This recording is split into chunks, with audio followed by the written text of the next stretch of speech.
Welcome everyone to episode 174 of the Trust the Plan podcast. I'm Nick. And I'm Jim. And today's episode is sponsored by the new Retire with Confidence t-shirts. Yeah. You can get yours by subscribing and then notifying us. And tell us what size you are too, because we don't know. Oh yeah, don't make us guess. Like if you're a medium versus a large, I don't know. Yeah. Do you like a tight fit, We need or to know. really baggy? I don't know. Yeah, that's a good point. Yeah, so you gotta let us know. Okay. Mm-hmm. Also, ring the bell, share it, whatever. Yeah, share with your friends. They'll love you forever for turning them on to us. That's right, exactly.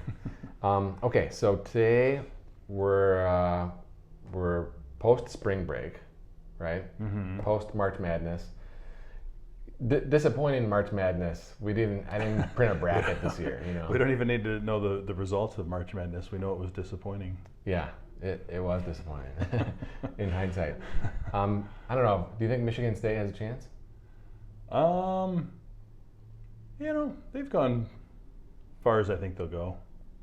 Yeah, they could make it. Maybe they win another game, another one or two, but Elite if they Eight. win two more, then they're in the Final Four. Yeah, which is impressive. Who would they play though? They're playing. I don't know. They haven't even looked. I was They're kind of playing like tonight, you. right? I didn't really do the bracket until my son was bugging me to we got to do it. See who wins. I feel like I'm a bad dad because I'm not grooming my children to be March Madness fans. Yeah.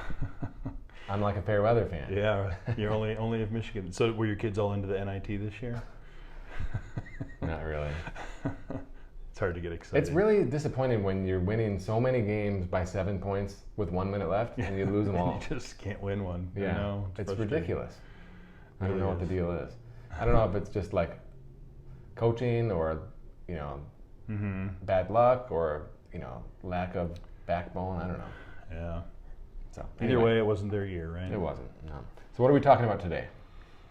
I saw a headline that caught my attention. It said, "I'm 49 and I have nothing saved. Is it too late?" And I thought, oh my goodness, how can you be 49 and have nothing saved? And then one of the first things I pulled out of the article said that 1 in 4 baby boomers didn't even start saving until they were 50. And I thought that's a pretty big number. And So the boomers are like 70 right now, right? I mean, Yeah. it's a pretty wide. It could be 60 to 80, I guess. You could say. Well, Right. probably like 60 to 75, probably something like that. Yeah, that's about good. So that means that a bunch of them are retired, and those are probably the ones that saved early, right? Right. Or else they're having a retirement that they're not financially happy with, right? Right. Not very secure.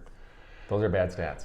Yeah, and then even a third of those who haven't started saving at all have no savings still. They still don't have any savings even after that. So it stood out to me because I'm such a believer in starting early. When I was a high school kid and starting to see what compounding interest does over time, I just got hooked, right? And I knew you got to start early, you got to be consistent and save over long periods of time. And seeing that number that some people get, I mean, you're in the third quarter of your career at that point. With nothing saved, no planning done, it was remarkable to me.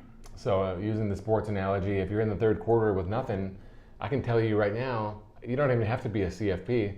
You're losing, okay? Yeah. You're Yeah. losing the game with the analogy, okay? And you can say I'm mean or whatever. I don't care. Let's figure out a way to win the game. How we're gonna win, yeah. We want to win, and that doesn't mean someone else has to lose, okay? It just means if you want to have a financially successful, financially rewarding whatever, you have to put some work into it, okay? We don't have pensions like we used to. Social Security is on the verge of cuts they're even talking about, right? Think about what's going on in France too. Yeah, that's right. I just had my Instagram reel. It was like the best reel I ever did. Yeah. On the whole Paris thing. These guys are throwing their trash in the street because the garbage guys are protesting. They're on strike, so they're not picking up the trash. So it's like, you got 1 million people or however many millions of people living in a small area. It's a problem, okay? Yeah. Real problem because they, they're protesting because of the Social Security equivalent. The retirement age has been changed from 62 to 64. And so they actually changed that. I don't know how the Congress works in Paris or in France, but it didn't require a vote from the legislator. It was like the president, like the who's the president of these countries? Prime Minister. But yeah, the prime minister just signed it, and he's like, that's it. Right. People are not happy. But like, if there's no money, what are you going to do, right? Right. So you're going to either change the benefits, which they did, or they have to raise taxes. Taxes are already out of control. Yeah. Okay. Yeah. We're at 37% for people in the top bracket, like over 500,000 or something. Like everyone pays 45% over there. Okay. So like you could be, average income, I don't know, here paying 12% or 22%, over there 45. Still paying. Okay. Yeah. All right. So like, what do you want to do? Raise it to 50? Like Right. at some point, there's got to be, the pendulum swings too far, right? Yeah. So that's my rant. Okay. Yeah, but it is a good reminder, right? We can't rely on Social Security to fund our retirement. And even in that survey that they did, the bulk of the people in there said they know that their primary source of retirement will come from their own personal savings. Yet they've still managed to go this far without saving anything. So I found it fascinating, and it just got me thinking. So there's people listening probably now who either are in that same position and they know they're behind and they're losing the game and they need to know what to do to catch up. But there's also probably people listening who still have time on their side, and this is the challenge to them to say, hey, now's the time. Make your sacrifices today. Put money away. Let it grow. Let compounding help out. We have clients like that, right? And their goal is to be super aggressive with savings all the way up to like 40. And then they know that compounding will take over after that and they'll have saved enough. And I think it's a great mindset, to think about. That doesn't mean you stop saving necessarily, but getting a really good head start is Yeah, you can just feel good that, hey, I'm at halftime and I know that I have a huge lead, right? That's a good feeling to have, even if you don't stop scoring, Yeah, we're in a good position. We keep playing hard. That resonates really strongly with me. Yeah, I agree. But I can also think of a client, and we haven't talked about this client before the podcast, but I think that you'll know who I mean, where he came to us with almost nothing, over age 49, but good income, right, and was committed to making the change, right? So, maxing out the 401, husband and wife both maxing out, doing Roths, getting on a mortgage plan, and understanding that they can't go hog wild with spending, and also delaying Social Security. So I guess it can happen. It can be done, right? So if you come to us with 49 at age 49 and there's nothing saved, we're going to have to work really hard to get back on track, to play catch up, like full court press, hurry up offense, all that stuff. But I think you immediately have to think about age 70 as like the best case scenario for retirement. And maybe it's husband and wife, age 70, Social Security, and maybe that can be a huge chunk of their retirement plan. But also that leaves us 21 years to pay down the mortgage, to have it gone. Right. And 21 years to grow the portfolio. Remember, Preston talks about, when he started like 2 years ago, we did some calculations. Preston, what do you have to do to get to $1 million, right? And his calculations showed it was like $18,400 per year for 20 years gets you to $1 million with average market returns. Right. So look, 49 to 70, can you save $18,400 per year, get to $1 million, and Social Security? Yeah. No debt. Right now we have something we can shoot for, something that we think maybe can work, right? Right. Yeah, absolutely. And I think you kind of hit on a few of the things that the article mentioned as next steps, right? One of the first things it says to do if you find yourself in that situation is get control of your debt, pay off the debt. And I thought that was interesting because a lot of these articles don't talk about that, right? But paying off the credit cards, getting on a mortgage payoff plan. Like we run those calculations for our clients all the time. How much do we need to pay today on the mortgage to get it gone? Yeah. The less you owe, the less you need to save, honestly, right? Because you won't need as much to live on if the expenses aren't there. You'll have to save more if you're going to carry a mortgage into retirement. Yeah, and one thing that I really struggle with this type of person is they probably don't have a house. And then they're really in trouble, okay? Yeah. Because, with the story we just told, that mortgage payment goes away at age 70. But if you're renting, not only do you still have rent payment, but who knows how high the rent could go. You lose control, right? Yeah, someone else is in charge. Expense, yeah. Someone else is in charge, right? That's a good point. And we own some rentals, right? And a lot of them, they're under market rent right now. So what do you think I'm thinking about? Yeah. We're gonna raise the rent, okay? Yeah. And look, I'm a nice guy, right?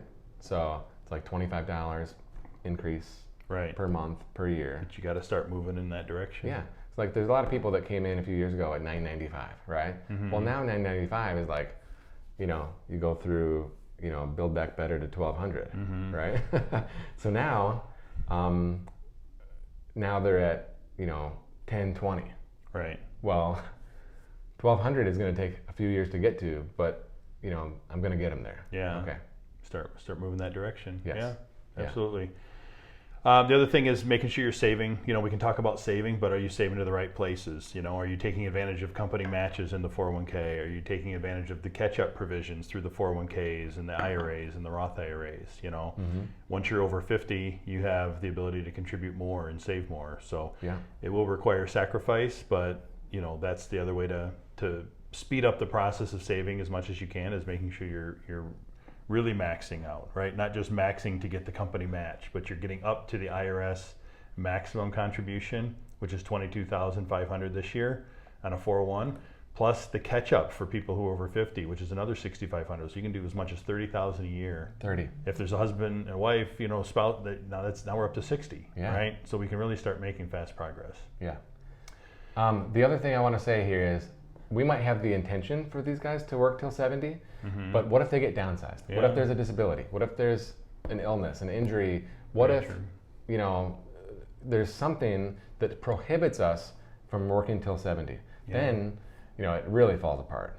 Right. And that's maybe something we can't control. Maybe we go back to health yields wealth, There you go, yeah. Like we have to take care of ourselves so we can be able to work this long, if we have to. That's an excellent point. Most people think, if everything goes as planned, right, some things would work out differently than they do in reality, because we can't always work that long, for whatever reason. Yeah, exactly. The last thing I thought was quite interesting is, some people might be saying, well, that sounds great, but where am I going to come up with that kind of money to save for retirement? And it's a side hustle, right? They said actually 50% of Americans have some sort of side hustle, right? Whether it's really a rental real estate, whether it's they sell stuff on eBay, whether it's they drive for DoorDash or Uber, right? That's not glamorous, but sacrifices have to be made if you wait that long to start saving. And they said the average income from something like that works out to about $1,000 a month. Well, now we're getting awfully close to 2 fully funded Roth IRAs. There you go. Yeah. It's found money. So I thought that was an interesting statistic to hear, that it's pretty common for people to have some sort of side business where they're looking to generate additional money. Yeah, 50% is much higher than I would have guessed. I would have guessed maybe like 20%. Yeah, I agree.